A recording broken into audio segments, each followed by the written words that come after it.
Bonjour à tous et à toutes, bienvenue à la Fédération française de voile rue Boquillon à Paris pour cette nouvelle liaison hebdomadaire avec le Maxi Trimaran Banque Populaire 5, le Maxi Trimaran qui affiche désormais 29 jours de navigation, bientôt un mois. Loïc Perron et son équipage ont toujours de l'avance sur le temps de référence établi l'an dernier par Franck Camas sur Groupama 3. Près de 700 000 d'avance au dernier pointage. C'est toujours ça, mais c'est vrai qu'il ne faut pas se voiler la face. Le bateau est considérablement ralenti actuellement. Alors c'est vrai qu'il y a la zone de glace, tout d'abord, qui reste une menace, même si elle est en train de s'éloigner, et qui demande toujours une extrême vigilance de la part de l'équipage. Et puis il y a cette fameuse dorsale anticyclonique qui retient le bateau comme une sorte de provocation. Loïc Perron va nous expliquer tout ça dans un instant, mais d'abord, laissez-moi vous présenter nos invités. René Boulère. Bonjour René. Bonjour à tous, bonjour Catherine. Alors René, c'est l'homme des mesures, c'est l'homme des calculs, c'est l'homme qui suit à la trace le bateau. Rien ne vous échappe depuis le départ au large d'Ouessant. On va faire le point dans un instant justement avec la cartographie. Et Bruno Perron est également en ligne avec nous aujourd'hui. Bruno, nous entendez-vous bien, correctement ? Ah, on n'a pas Bruno Perron, me dit-on à l'instant. Alors Bruno, qu'on va, je pense, joindre dans un instant, il est à la Baule, au Pouliguen, très précisément. C'est le fief des Perrons, le Pouliguen. René Boulère, je disais à l'instant que le bateau avait été ralenti ces dernières heures. On va lancer la cartographie pour bien comprendre où il se situe actuellement et quelles sont les conditions de navigation. Expliquez-nous. Eh bien, en fait, c'est une situation qu'on connaît depuis un moment. Hein. Il y a une semaine, on avait déjà abordé ce problème de difficultés, hein, difficulté des glaces, bien sûr, et puis difficulté d'une dorsale. Si on n'avait pas eu les glaces, la dorsale, le bateau l'aurait passé d'un côté ou de l'autre. Simplement, il a été bloqué. Cette dorsale, on en a parlé déjà il y a une semaine, on la voyait bien, et elle s'affaiblit légèrement, mais elle continue encore à exister, encore pendant une journée, je pense. Mais enfin, Loïc nous l'expliquera sûrement mieux, parce qu'il sent sûrement des choses qu'on ne voit pas, nous, à terre. En tout cas, cette dorsale a été terrible. On ne s'attendait pas à quelque chose comme ça sur le Pacifique. Ça a été un Pacifique difficile. On l'avait dit d'ailleurs il y a une semaine, le Pacifique, c'est les glaces, mais c'est la météo, des gros coups de vent, ou en finalité, une dorsale qui a bien compliqué la vie et qui se déplace finalement à la vitesse, bien sûr, du bateau. Elle est toujours restée devant, elle se déplace à 20, 22 nœuds, 500 000 par jour. C'est ce que le bateau fait depuis un moment. Normalement, on aurait dû être à 800 000. Voilà. Et on n'arrive pas à passer parce qu'on est bloqué dans des glaces. Enfin, maintenant, on commence à en sortir, c'est vrai. Voilà, la question qu'on se pose, est-ce que ça va durer ? Non, ça ne va pas durer. Là, maintenant, on est à 1000 milles du Horn, un petit peu plus. Là, le bateau est à 1050 000 du Horn. Là, il commence à le viser. Là, actuellement, sur les calculs, on vise purement le Horn, que ce soit pour l'écart, que ce soit Groupama ou que ce soit en Banque Populaire. On est en point de mire sur le Horn. Donc l'écart que l'on a est vraiment un écart significatif vis-à-vis du point à contourner, parce que c'est quand même une marque à contourner. Le bateau va remonter après. On espère bien. Alors justement, nous sommes en liaison avec le Maxi Trimaran Banque Populaire 5. Nous sommes en liaison avec Loïc Perron. Loïc, est-ce que vous nous entendez correctement ? Là, je vois manifestement Kevin Escoffier qui est en train de régler la caméra. Voilà, ça y est. Loïc met son petit casque sur ses oreilles, enlève le bonnet, remet le casque en vrai professionnel. Bonjour voilà. Loïc. Bonjour, comment ça va ? Ça va pas mal. Et vous tous à bord ? Alors nous, c'est calme. On a beau être très sud, et on a même beau être matinal, nous avons mal, parce que c'est vrai qu'on n'avance pas très vite, depuis, comme vous l'avez remarqué, hein, tous, depuis quelques jours maintenant, parce qu'on bute devant un immense barrage météo, là, juste une sorte de barrière de feu, ou une barrière sans vent qui est devant nous. Alors, on tire des bords un peu comme ça, je ne veux pas dire l'aveuglette, mais enfin là, on est en train de visiter un peu plus le sud. Pas loin de nous, il y a un grand continent magnifique, là. On va peut-être pas y aller quand même. Et puis, donc les garçons vont bien, regardez, pas très réveillés pour la plupart, pas très bien rasés. pour la quasi-majorité, c'est vrai. Un Oui, oui. petit coucou de la part des équipiers. Et puis on laisse, malheureusement, on attend que le vent arrive, tout simplement. René Bouler, ce que vous disiez justement, hein, c'est ce calme plat encore qui manifestement se met en place, hein, et Oui, ça va durer là. Là, on l'a vu, c'est assez consternant. Par 60 degrés sud, le bateau est quand même par 60 degrés sud, dans le Pacifique, c'est des endroits où on n'imagine pas beaucoup y aller, quoi, en fait. C'est assez curieux parce que les bateaux qui sont passés précédemment, peut-être que Bruno en parlera, mais que ce soit Orange 2 ou Groupama 3, on passait beaucoup plus nord, hein, et on redescendait un peu sur le Horn. Là, le bateau va arriver en remontant sur le Horn. C'est quand même assez curieux. C'est des endroits où on n'imagine pas être, quoi. Ça c'est sûr, ça c'est sûr. Et lorsque Loïc Perron, lors d'une vacation, alors bon, bien en amont, hein, il y a pratiquement 15 jours, lorsqu'il était du côté des Kerguelen, on lui disait, mais est-ce que vous avez emmené votre fille, puisqu'elle s'appelle Marie Kerguelen, la fille de Loïc, puisqu'elle est née alors qu'il se trouvait dans cette zone-là? Il nous disait non, je ne l'ai pas emmené parce que ce n'est pas vraiment un terrain de jeu, ce n'est pas vraiment la zone de vacances privilégiée. Donc là, il faut bien comprendre qu'ils sont dans une zone très, très particulière. Oui, et en même temps, quand on voit l'état de la mer, on a l'impression d'être purement dans la baie de Quiberon, quoi. C'est comme ça que ça se passe dans la baie de Quiberon. Quand vous y êtes, vous on dit souvent que, donc là, le Cap Horn, ce sera dans quoi? Dans 48 heures à peu près, vendredi? C'est un peu plus de 1000 milles. Bon, alors c'est vrai que le bateau va pas avancer non plus très très vite. Il garde cette vitesse. Je pense qu'il va réussir à s'en sortir dans moins de 24 heures. Mais enfin, on a besoin d'avoir la confirmation de Loïc, qui sent des choses différemment. Nous, comme je le disais tout à l'heure, nous on est sur des fichiers numériques. On essaye de rétablir la liaison. On est sur des fichiers numériques prévisionnels. Voilà, ça vaut ce que ça vaut.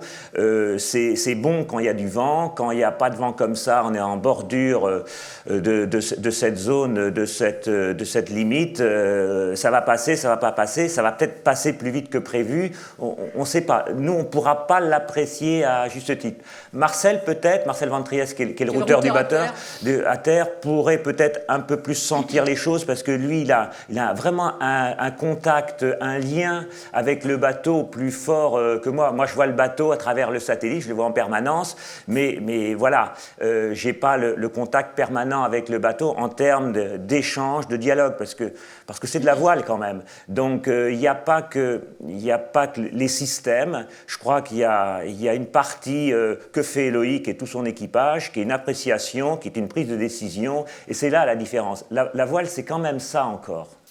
Alors, nous n'avons pas Loïc Perron, mais nous avons Bruno Perron qui nous entend correctement. Bruno, est-ce que la ligne est établie?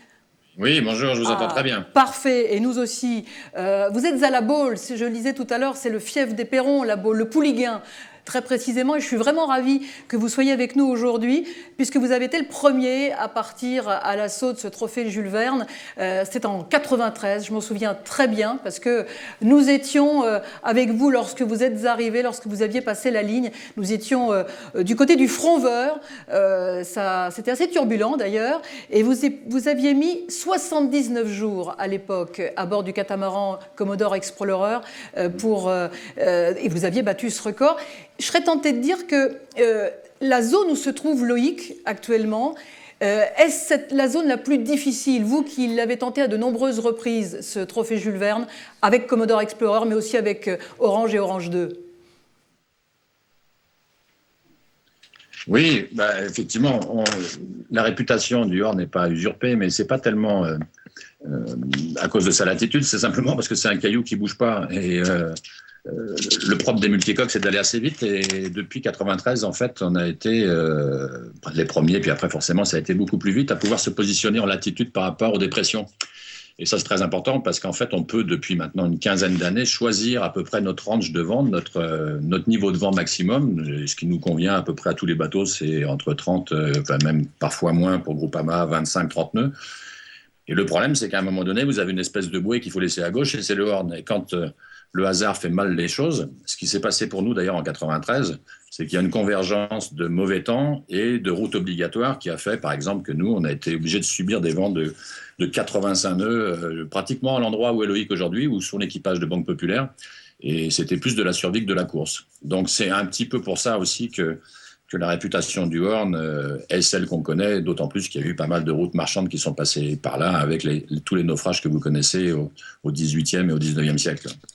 79 jours en 93, là peut-être peut-être un mois et demi pour faire le tour du monde. Franchement, à l'époque, vous pensiez que c'était jouable à la voile ? Non, mais si vous dites que vous étiez, effectivement, on était assez nombreux à partager ce moment assez magique de la première arrivée, mais le tour du monde absolu à l'époque était, je crois, de 109 jours et il passait déjà de 109 à 80. C'était même pas dans notre objectif. Si vous vous souvenez, on y allait en reconnaissance avant d'essayer de concevoir et de construire des bateaux capables de le faire. Donc la symbolique des 80 jours est celle qu'on connaît avec Jules Verne. Forcément, les progrès de la technologie, les progrès de la connaissance de la météo, les progrès des équipes aussi. Ils en parlent très bien d'ailleurs à bord de Bangkok parce que savoir vivre sans trop de stress, en gérant le stress à des vitesses de 30 à 40 nœuds, voire plus, 45 nœuds. Ils ont fait des pointes à plus de 45 nœuds. On a fait, je pense, 44 et des brouettes, nous, sur notre dernier record. C'est quelque chose qui s'apprend et qui n'est pas forcément inné. Mais ce n'est pas vraiment une surprise. La technologie va à une vitesse absolument dingue et la voile est un des sports dans lequel les progrès ont été les plus spectaculaires dans les 30 dernières années. Je pense que vous l'avez souligné depuis quelques semaines, il n'y a pas si longtemps que ça, on faisait une transat en 30 jours. Je pense qu'on avait fait La Rochelle-New Orleans avec Loïc en 82, en 30 jours. En 30 jours, maintenant, on est au Cap Horn quand même. Loïc nous a dit à plusieurs reprises que finalement le plus dur, c'était de ralentir, de lever le pied pour ménager sa monture.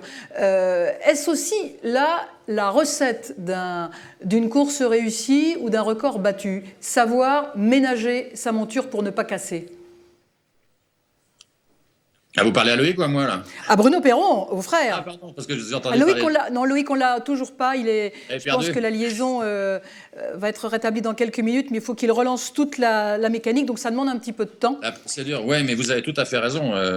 C'est pas tellement la vitesse de pointe qui nous intéresse sur ce genre de parcours. On connaît la vitesse de pointe de nos machines, en tout cas les 3 dernières, que ce soit Orange 2, Groupama et Banque Populaire, sont des bateaux capables de vitesse de pointe absolument phénoménale.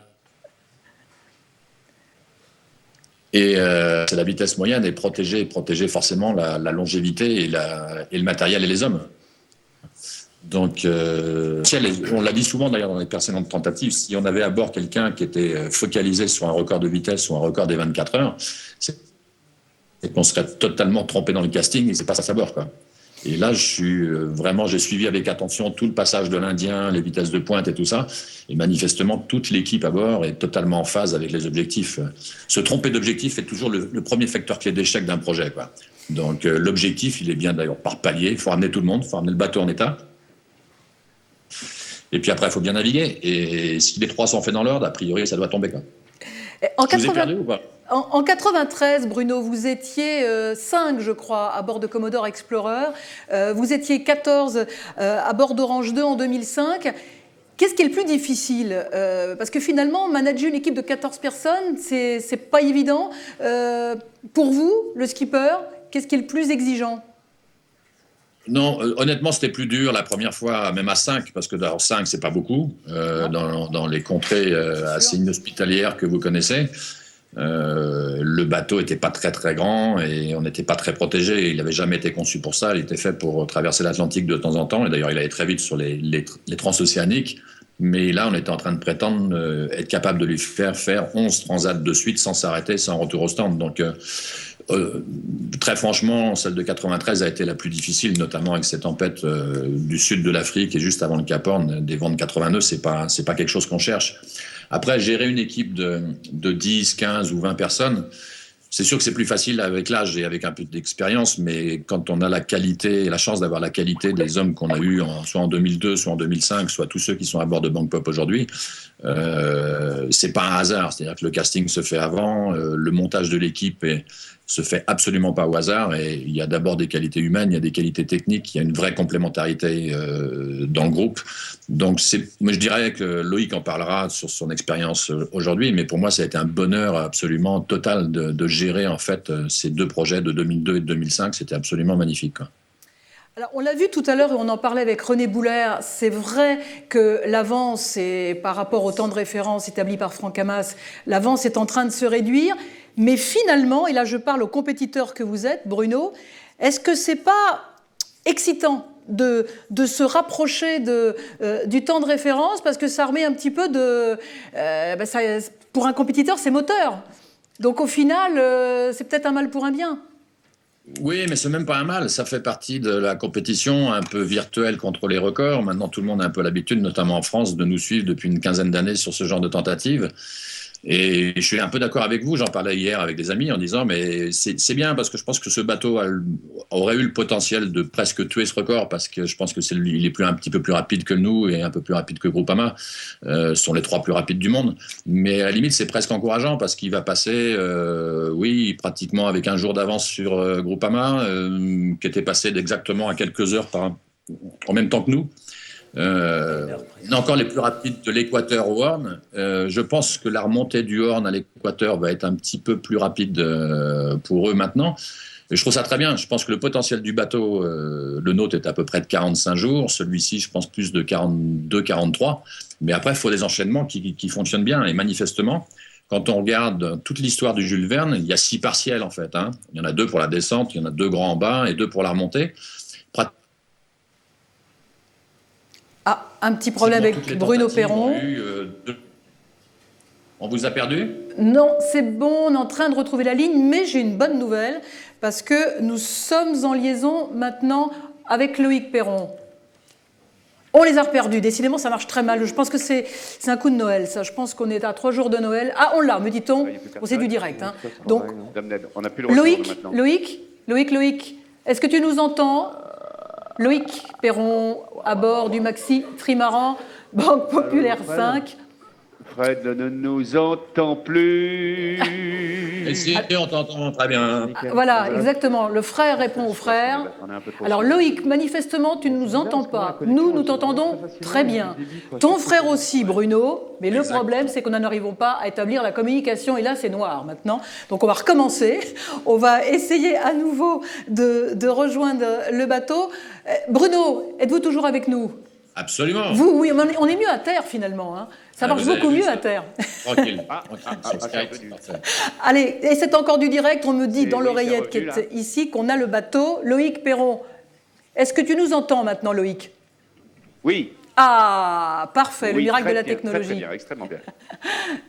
Voilà, un petit coucou de la part du skipper de Banque Populaire. Loïc, on va peut-être tout de suite faire cette petite liaison avec quelqu'un que tu connais très bien. C'est Bruno Perron, le premier à avoir tenté, on le disait tout à l'heure, à avoir tenté ce trophée Jules Verne en 93. Je pense que la liaison fonctionne. Bruno, vous pouvez parler avec Loïc. Eh ben, c'est magique, tu m'entends ? Je t'entends bien, grand. Comment vas-tu ? Écoute, nickel, moi je suis dans une petite cabane en bois et il fait la même température que chez vous, sauf que je vais moins vite. Ah oui, quoi qu'on va pas très vite, comme tu as pu le remarquer, tout le monde a pu le remarquer, on est un petit peu lent, mais on est très sud, on se faisait la remarque tout à l'heure, on est un peu plus que 61 sud dans peu de temps, et on se faisait la remarque en se disant qu'à quelques mois d'intervalle, on avait rallié le 61 nord en faisant le tour de l'Angleterre cet été-là, et que maintenant on est en train de toucher, de tutoyer les latitudes franchement fraîches. L'eau est à 4 degrés, je ne sais pas ce que tu en penses, mais bon, a priori, il y a une bonne visibilité, il n'y a pas beaucoup de vent, donc il n'y a pas trop de danger. Et puis, comme tu me l'écrivais il y a quelques jours, oui, il faut être patient, tout simplement. Tu connais ça.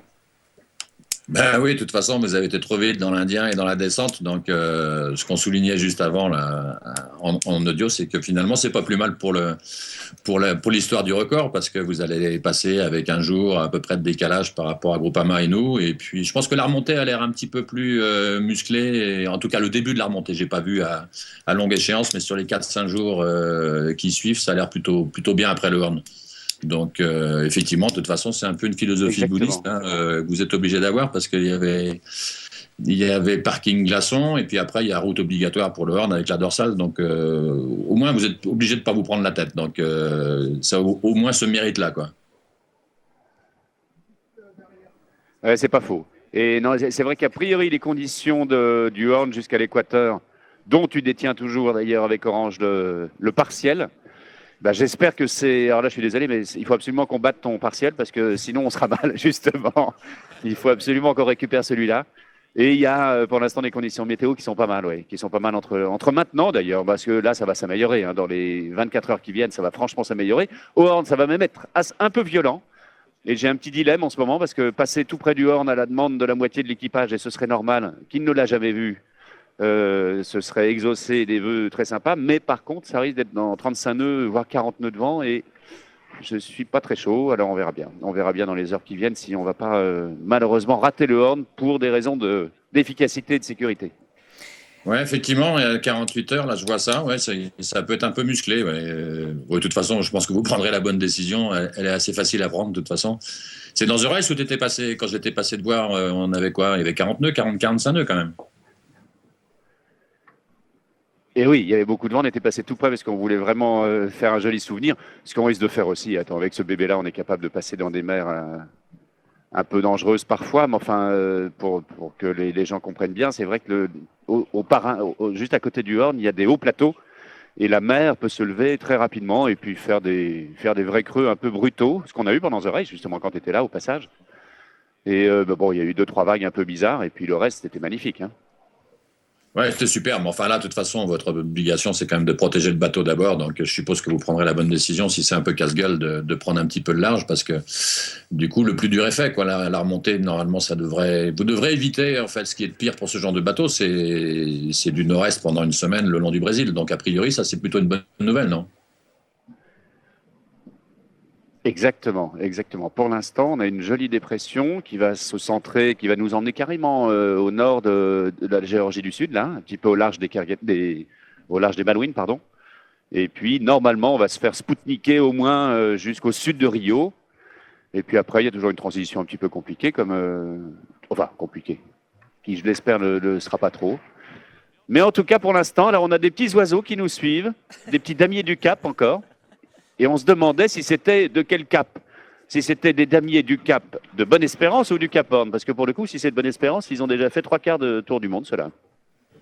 Ah, mais normalement, les damiers du Cap, t'as raison, c'est les damiers du Cap de Bonne-Espérance. Au Cap Horn, ils ne devraient pas habiter là. Ils sont perdus, ces petits gars-là. Il me semble, ouais, tu vois. Alors, il y en a quelques-uns qui sont là, les petits hauts. Et alors, il n'y a pas assez de vent, malheureusement, ni de houle pour que nos grands amis, les albatros, viennent nous saluer. Il y en avait un encore ce matin, enfin du moins dans la nuit. Mais comme il n'y a pas de nuit, maintenant on est tous perdus totalement. On est en train de changer d'heure. On fait du TU-4 plus 12. Le quart qui doit faire la bouffe ne sait plus si c'est le ménage. Enfin, on est perdus, hein? C'est n'importe quoi, hein. Problème d'organisation. Bah oui, dis donc vous allez reprendre mon dernier record. N'importe quoi. Pas du tout, ça. Le dernier partiel. Ah non, il y en a un autre qu'il faut que tu battes. Exactement. Équateur. Hein? Que tu détiens aussi, c'est vrai. On va peut-être te le laisser celui-là, mais c'est pas sûr. Allez, une Non, petite c'est pas question sûr. de... En fait, on avait un jour de moins que Groupama, mais comme vous avez été comme des balles sur la descente de l'Atlantique comme nous, et que vous allez remonter exactement le long du Brésil comme nous, normalement, on va perdre celui-là aussi. Donc, c'est gentil de nous laisser que le Pacifique, alors. René, rapidement, une petite question. Voilà, exactement. Pour Loïc. Oui, bonjour Loïc. Une petite question. Donc, on voit qu'il fait bon. Là, il n'y a pas trop de mer. Bon, on a consommé beaucoup de notre avance. Je pense que ça va quand même changer la stratégie, hein. C'est vrai qu'il y avait beaucoup de coups de frein pour gérer au mieux. Maintenant, ça va peut-être être assez intéressant pour nous à terre de voir finalement Banque Populaire être dans une approche plutôt d'attaque, je suppose. Parce que comme tu le dis, ça va monter vite peut-être jusqu'à l'équateur, mais il y a quand même pas mal de choses difficiles peut-être après, on ne sait pas encore bien. Donc peut-être qu'on va voir Banque Populaire attaquer, ce serait quand même assez sympa. Oui, mais c'est pas sûr qu'on ait besoin et qu'il soit judicieux d'attaquer. Bonjour mon petit René, excuse-moi, je t'ai pas dit bonjour. Parce que il faudra faire quand même attention, ça reste une machine qu'il faut absolument préserver comme tous les gros bébés. Et puis le potentiel est tel qu'on n'a pas besoin d'attaquer comme des malades non plus pour reprendre un petit peu de gras. En fait, la seule chose dont on a besoin, ce sont des conditions météo assez particulières. Ceci dit, c'est vrai que les signes ne trompent pas. Par exemple, depuis 2 semaines, on traînait une éolienne derrière. Eh ben, c'est de la traîner. Hop, on l'a démontée hier. Voilà, on commence, on avance les poids. On est en train de... C'est évident que ça va travailler un petit peu plus, non pas à l'attaque, mais en tout cas en étant un peu plus haut dans le potentiel du bateau, c'est vrai. mais sans lui faire mal, comme d'habitude. Il faudra faire attention. Mais Merci. on verra bien. Il faut avoir une belle confiance dans la météo, dans le potentiel de tout le monde, et tout va bien. Voilà, avoir confiance et confiance, dit-on. En tout cas, les Perrons en duo, ce serait peut-être pas mal. Je sais pas, c'est peut-être un projet qui traîne, ça. Vous n'avez pas remarqué qu'on y est déjà depuis un petit bout de temps, là? Ce serait bien. Moi, j'aimerais bien vous avoir tous les deux sur le même bateau. En tout cas, on vous remercie tous. On va voir des images dans quelques instants. N'oubliez pas la vacation audio demain avec le Maxi Trimaran Banque Populaire 5. Ce sera comme chaque jour avec l'excellent Pierre-Louis Castelli que je salue au passage. Et puis vous le savez, pour suivre les aventures du Maxi Trimaran, il y a Internet, les réseaux sociaux, Facebook, Twitter également. Je vous dis joyeux Noël. C'est l'époque. Joyeux Noël, René Boulet. Joyeux Noël à tous. Merci beaucoup, Bruno Perron. On se retrouve mercredi prochain pour la prochaine vacation en images avec le Maxi Trimaran Banque Populaire 5. Et comme on ne s'en lasse pas, les images.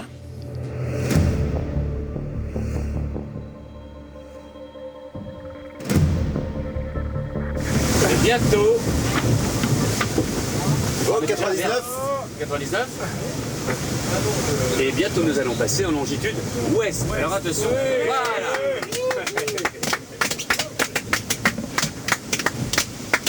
Alors, ça veut dire quoi tout ça? Explication. Là-bas c'était demain.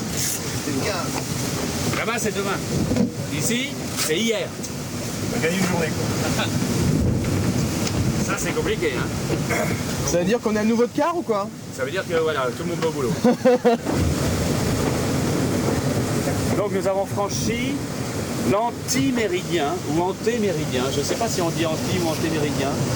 Avec 40 nœuds de vent établis. Avec 40 nœuds de vent, une petite mer qui se lève.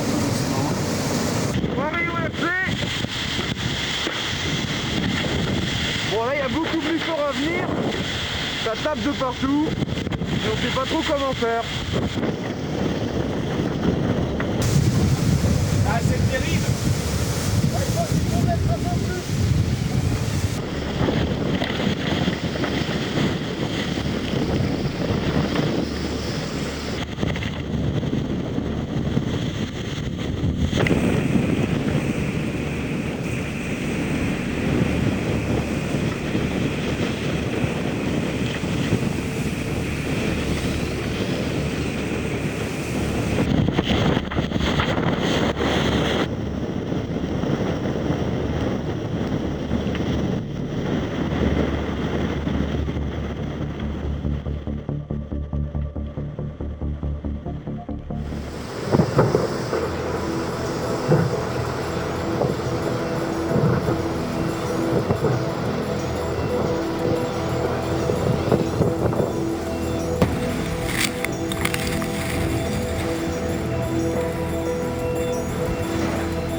Les jours se suivent mais ne se ressemblent pas à bord de Banque Populaire.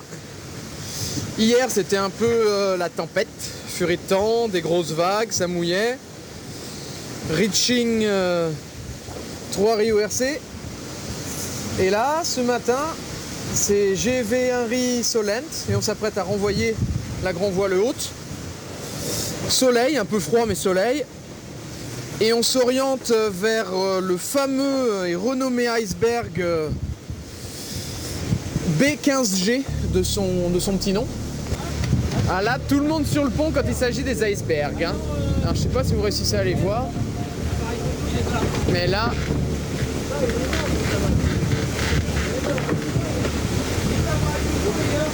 Est-ce que vous voyez celui-ci qui est énorme?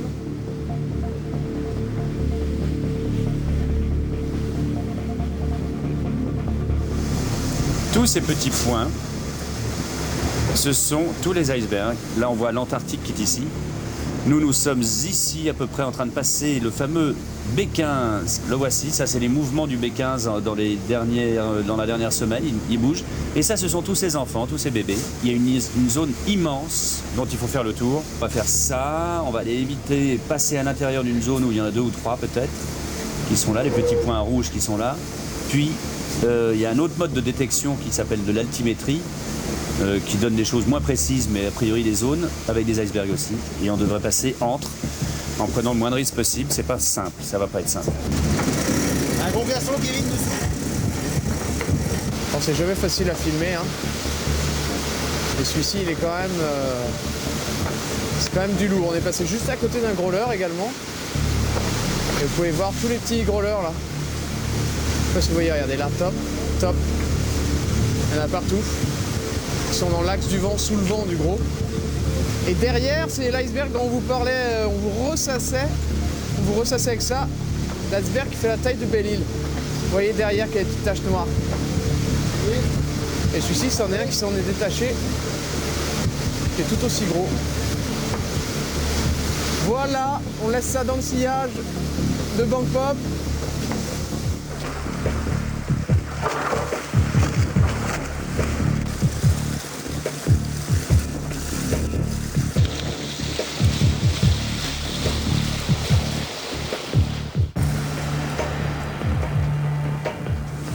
Passage de la dorsale comme prévu.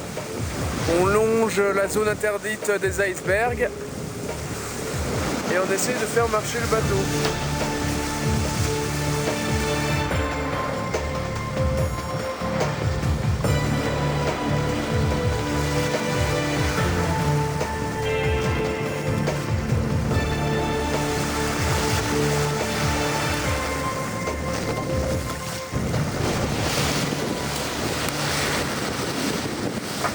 Bon ben voilà Thierry, Chabani, Chab, alors Chab il est en train d'enlever une latte du Sun qui était cassée. Tu veux descendre? T'as le vertige? Prochaine étape, un virement de bord.